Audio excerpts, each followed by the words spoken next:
Under the same sun.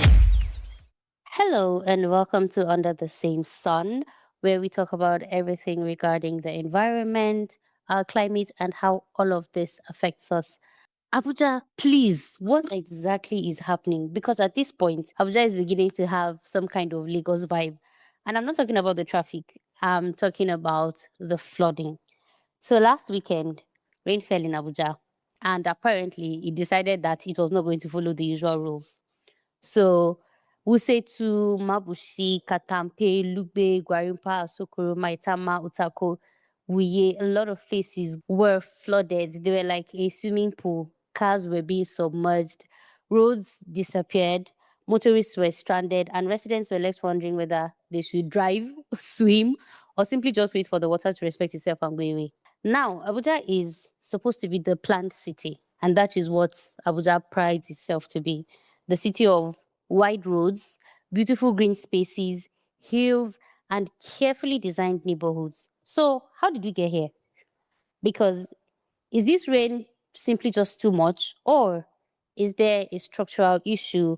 Because flooding is not new, but this kind of flood in Abuja, where full cars were submerged, we had never seen that before. So, why did the water have nowhere to go to? That's one of the questions we'll be asking. So, today, under the same sun, we're going to be asking, is Abuja becoming the next Lagos? And what can we do before this flooding becomes just another normal part of life for us, just like it has become a routine yearly thing in Lagos? Our guest today is Alice Adedayo. She's the Senior Programs Officer, Natural Resources and Climate Governance at Budget Foundation. Alice, you're welcome, and thank you for joining us under the same sun.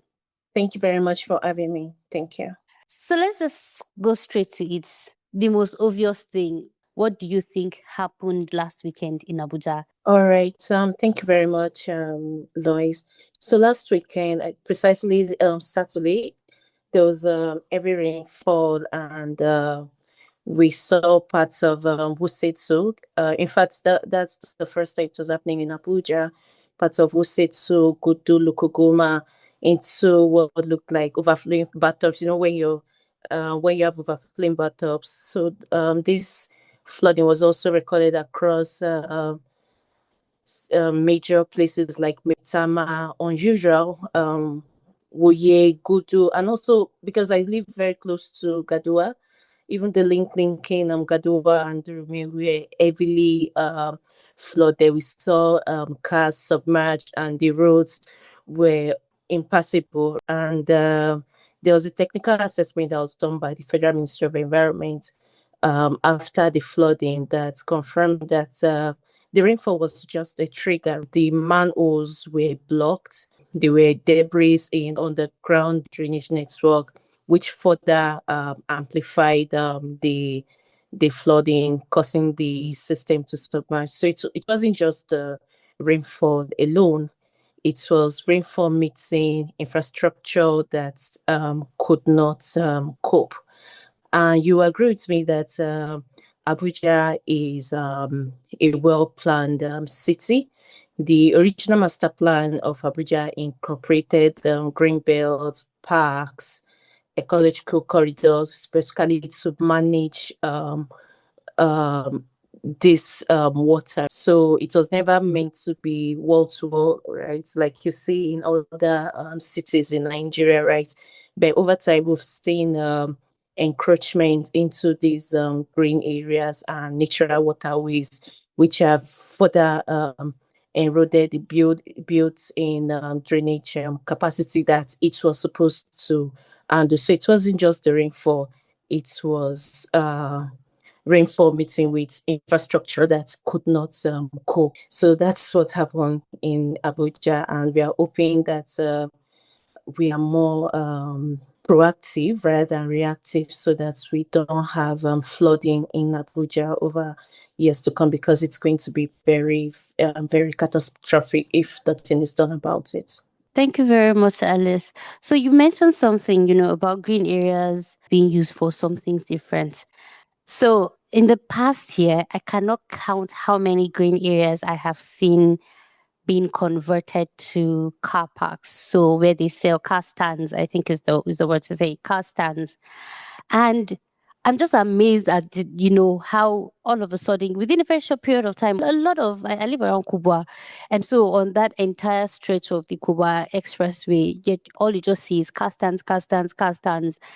But the thing is, some people don't understand how this is affecting or this is contributing to this kind of issues, because their argument is, oh, we're not necessarily blocking a manhole, we're not blocking a drainage, it's just a place that was green, there was nothing there, and we just put our cars there. What does this have to do with causing this flood in Abuja? And they somehow, just don't understand why this is happening, because they feel like whatever they are doing doesn't contribute to this. So, can you just explain to us how the usage of these greenlands and these wetlands for other purposes is contributing, this flood? All right, thank you very much for that. It's very important for people to understand that the green areas, the parks, they are not just cosmetics, right? They are functional infrastructure. They are meant to absorb and slow down runoff before it reaches drainage network. So, for example, the analogy you brought in where people just park cars there, definitely they are blocking the waterway. So it's important that people allow green areas to be green areas, right? Not just the parking of cars. When people also build over them, we are not just losing the green space, we are losing the buffer, right? The flood buffering capacity that I know water has to go somewhere, right? And if water is unable to pass through, that's where you see water going to roads and into people's um homes, right? Which is what we saw last week happened in Abuja, right? So it's very important for we citizens to know that it's not for the government alone, right? We citizens also have a way to place this infrastructure are meant to be functional infrastructure, and we should let it be that way rather than using them for another purpose which they are not meant for in the original design, right? So this is the concern that we currently have. So I would like to urge everyone using it for car parks, please let's allow these green areas, the parks, to be functional infrastructure. So when we talk about, when we start, okay, I'm even laughing because when we start talking about, oh, climate change issues, a lot of people just want to discard that and make you feel like whatever we're saying is not valid or does not hold water. When we talk about, oh, climate change also had like a major thing to do with this, had a major contribution. A lot of people just want to leave it to, oh, it's a structural issue, it's a structural issue. I strongly believe that yes, the structural issue is there largely. So just like you said, the rain was a trigger, but there was also maybe another trigger. So in the Abuja situation, how much of this was structural? How much of this was climate change? And how much of this was poor waste management? Okay, I would say it's both. It's both climate change, right, and also an infrastructure problem, right? They both compound each other. For example, on the climate side, we have the Nigeria Hydrological Services Agency that identified that over 14,000 communities, including FCT, are prone to flooding in 2026. And then we also have warnings from NIMET warning that there's a flood risk in Abuja, which was going to intensify between August and September. So I wouldn't want to put a number to it, right?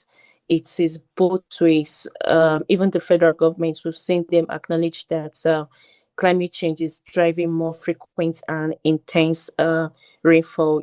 For climate change, we see issues around irregular rainfall patterns, which is what we've seen in Abuja, and rainfall intensity only become a disaster if we don't have the capacity to channel this water, right? Which is what you're saying, and which means Abuja is very vulnerable. Yes, we have climate change, but how are we able to manage it, right? So I would say I love using examples when I'm speaking. So for example, when you have a gun, so it's more like climate change is the gun, and the choices we make around infrastructure is the pulling trigger, right?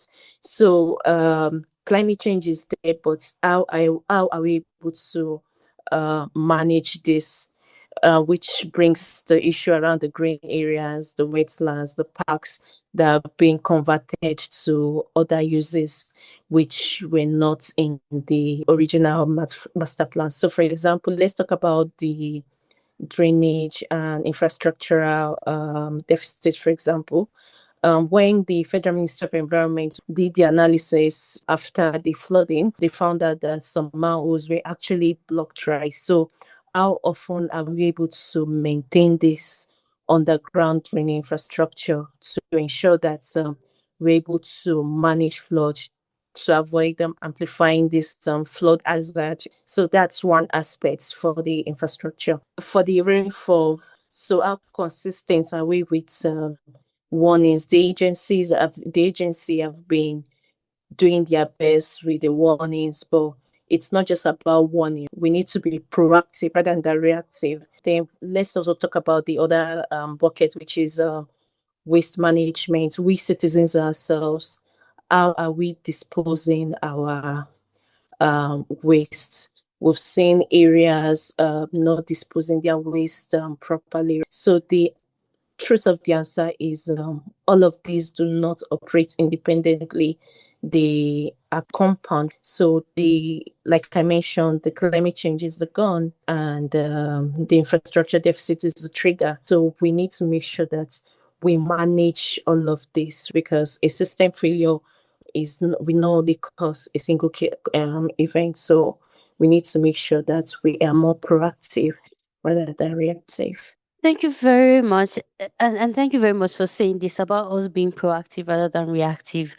And I like your analogy of climate change is the gun, and these other issues are like the bullets, the triggers, right? So they all are compounding to, cause these issues. And so we shouldn't necessarily look at them in silos, but also not discard one because somehow we don't understand, the dynamics of it. I want us to talk about the waste management issue, especially because even with climate change anyways, the issue is it is based on our activities, but sometimes or a lot of the time we're not able to link our activities especially in this part of the world to climate change because we don't have so many big industries. But the one that we can actually link to ourselves and our activities directly is how we manage waste.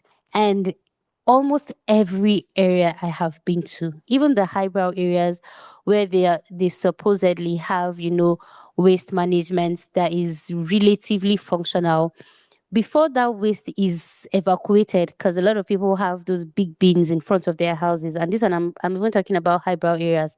I'm not even talking about the suburbs.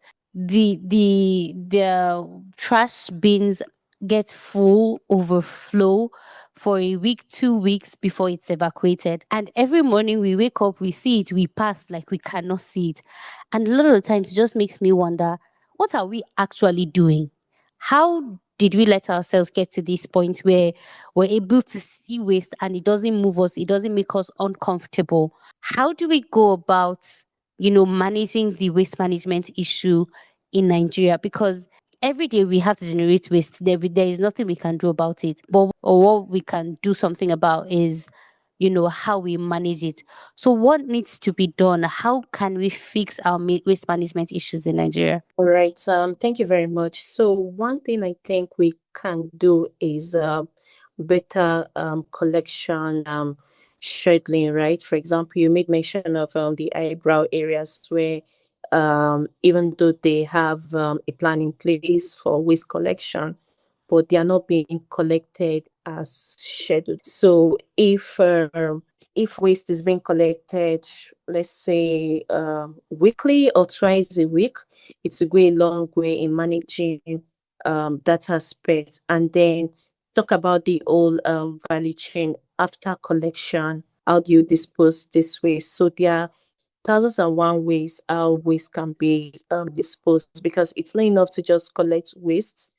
Say for example, in Lagos, there's a landfill in Lagos where they dispose waste, and this waste emits what we call methane, CH4, which is a very potent gas that is very hazardous to the environment. Because we've been talking about permits me to digress a bit. For example, another way where methane is generated is through gas flaring, but from landfills, methane is also being generated. So, how do we dispose this waste? So, it's very important that after collection, the waste are disposed properly. There are ways where waste can be recycled. There are even technologies in Europe where wastes are being converted into electricity. So Nigeria is a country that has not been able to meet up with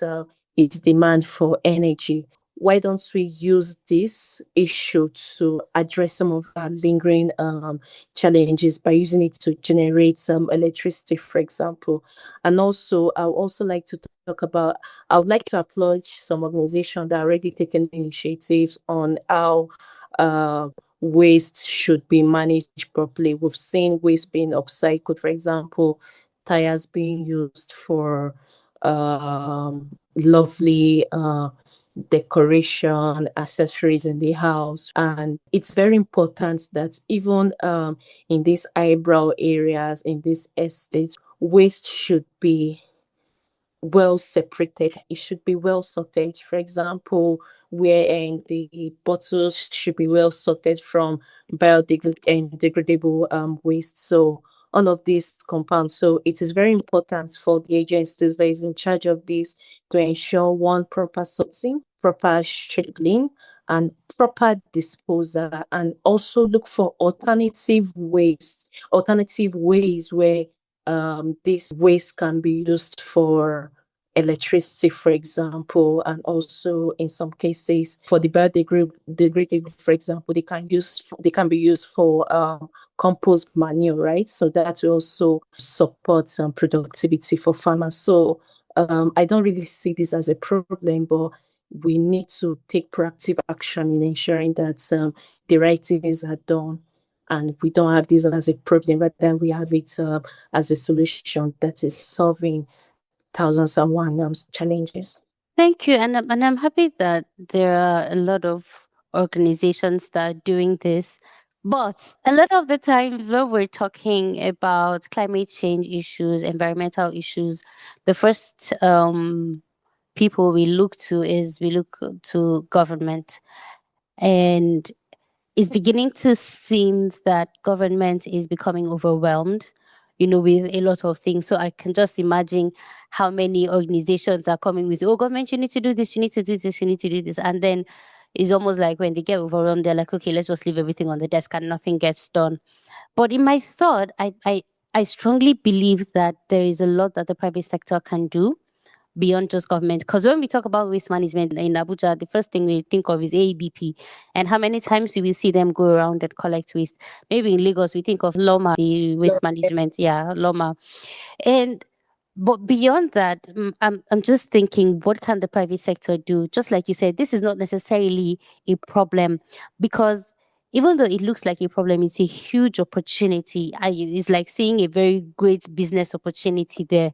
So I just keep wondering, how are we engaging the private sector to look at this as a huge opportunity to venture into? All right, thank you very much. So, in terms of this, it's not, the government should not be mandated to do this. They're currently overwhelmed, right?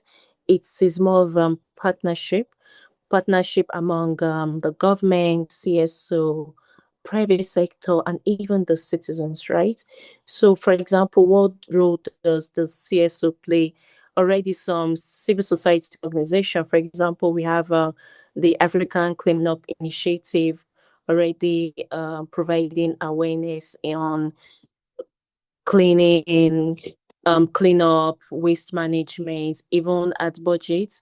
We're currently working on an initiative to work with the Ministry of Environment to provide awareness for waste management, but it's not really about awareness alone. So let's talk about the private sector. For example, aside corporate social responsibilities for private sector, their main goal for doing business is profit. And like you mentioned, there are 1001 opportunities in waste management. So it's not just a social issue, but also a profit enterprise where private sector can actually generate revenue for themselves. For example, I mentioned the area, though it's capital intensive, I mentioned the area where a private organization can maybe collaborate with others, right?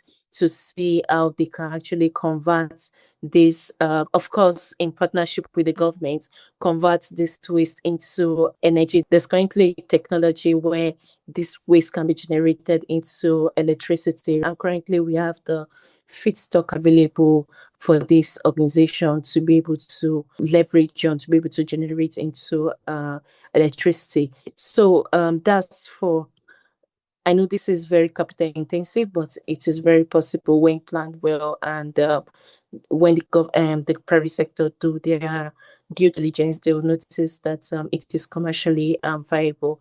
Then even the small businesses, there's an organization, they provide incentives to citizens when they are able to bring their plastic bottles, for example, right? They provide incentives, and these are used for recycling, right? So recycling can be done in on small scale as well, right? So which is an opportunity for people to collect this waste and then recycle. So like I mentioned, there are thousands and one opportunities. So CSO should also move beyond just providing awareness. For example, in determining whether this is commercially available, they can work with the private sector and the government to provide adequate data for them to actually see the need to invest in waste management initiatives. Thank you very much, Alice. And honestly, I appreciate you coming on the program, to discuss this issue. Thank you very, very much. But before we leave, I'd just like you to give a word to our audience out there on what they need to do to take responsibility in ensuring that the environment is clean and healthy. All right. Thank you very much for having me once again. I would say waste management is our collective responsibility. We should dispose our waste properly. For example, if you see an issue somewhere, maybe there's a drainage block somewhere, it's your responsibility as a citizen to report some of these issues, because the truth is the government is unable to do everything. So it is our responsibility as citizens to ensure that we are also proactive rather than reactive. Thank you. Thank you so much for being on the program with us. And we hope next time when we call, you would still indulge us again. Thank you so much. I look Thank forward you. to. Thank you very much. And so that's how far we can take on the program today. Keep it a date with us, same time next week. I remain your host, Lois Sambo. And please, if you're holding waste, hold it till you get a bin to throw it in. Because that one bottle that you throw on the street can also contribute to the accumulation that causes the flood in our communities. See you next week. Under the same sun.